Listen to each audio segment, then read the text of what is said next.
Hello, Level Up community. Welcome to today's presentation. My name is Pauline Andulan, and today we'll be diving deep into ISOs and understanding the impact when the strike price is below the fair market value.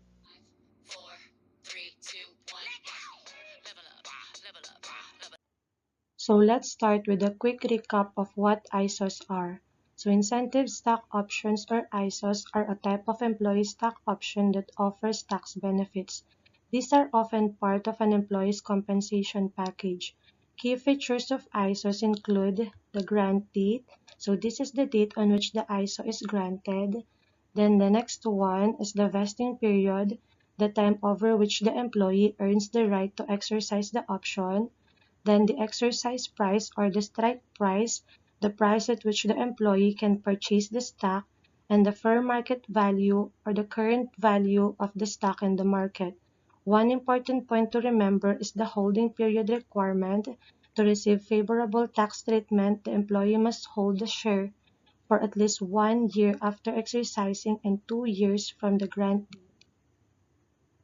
Now, when it comes to taxes, ISOs have unique implications.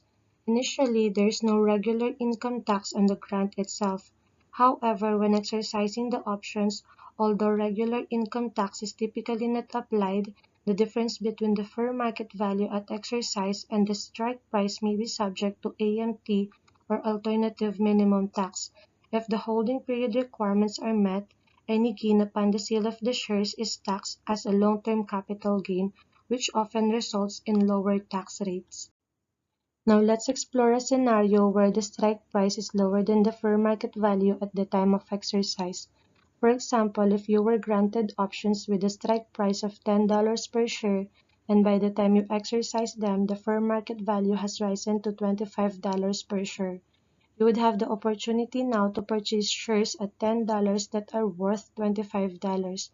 This creates also an immediate gain or bargain element, which is the difference between the fair market value of the stock at the time of exercise and the strike price of the option amounting to $15 per share.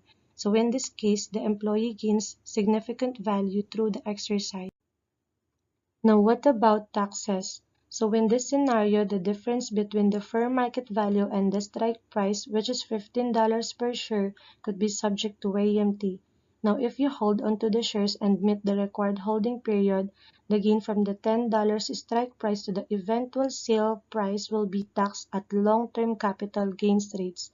This is where understanding and calculating AMT becomes critical to avoid surprises come tax time.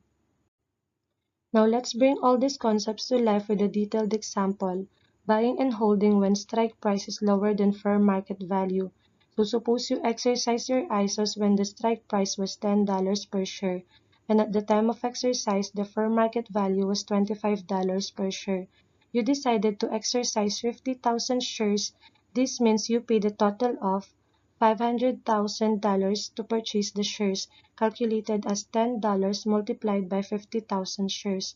Now, because the fair market value was higher than the strike price at the time of exercise, you created what's known as a bargain element. In this case, the difference between the fair market value and the strike price is $15 per share, which amounts to $750,000 across all 50,000 shares.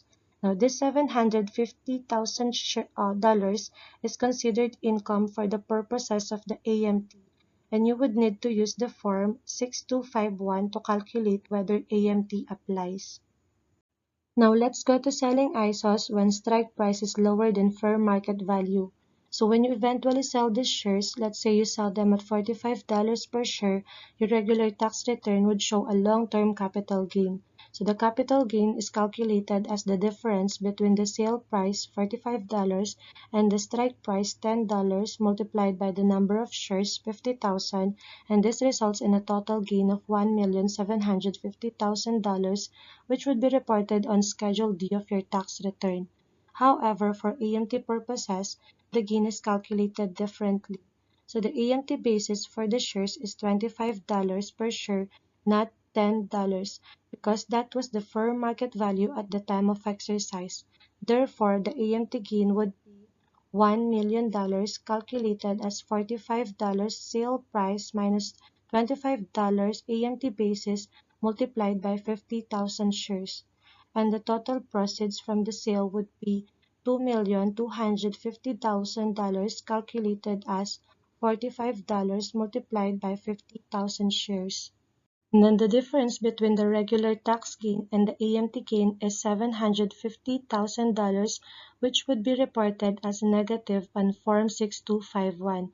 So this example highlights why it's critical to track both your regular tax basis and your AMT basis carefully.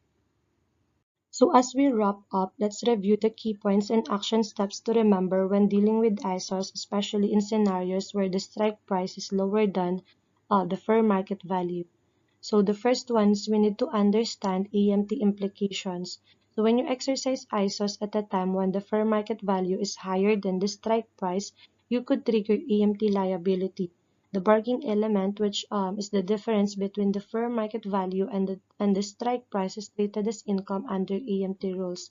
So it's crucial to calculate whether AMT applies using Form 6251 to avoid unexpected tax liabilities.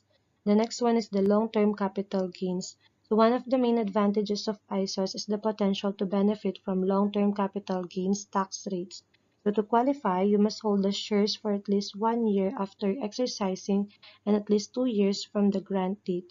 So if these holding period requirements aren't met, the gain might be taxed at higher ordinary income tax rates instead of the more favorable long-term capital gains rates. Then the third one is to track basis carefully. So accurate record keeping is essential when dealing with ISOs. You need to track both your regular tax basis, which is usually the strike price, and your AMT basis, which is the fair market value at the time of exercise. This ensures that you report your gains correctly when you sell the shares and helps you manage any potential AMT credits that could reduce your tax liability in future years. Then the last one, tax reporting. So we need to report the difference between the regular tax gains and AMT gains on Form 6251 and then use Form 8801 for AMT credits if applicable. Here are also the key action steps to keep in mind. First, calculate AMT liability before exercising ISOs to see if AMT could be triggered and plan accordingly. Second, estimate any additional tax payments due to AMT and long-term capital gains. Lastly, regularly consult a tax professional like Unified Global to ensure compliance and optimize tax benefits.